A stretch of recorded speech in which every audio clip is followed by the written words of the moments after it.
ليلة واحدة كفيلة تغير كل حاجة. فاتن دخلت الفندق تهرب من المطر، بس ما كانتش عارفة إن الفندق ده هو باب الجحيم. تماثيل اتحركت وأبواب بتتفتح لوحدها، وأشباح بتحكي حكاية موت ودم.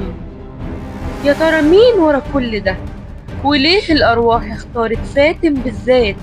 وإيه هو سر الفندق ده؟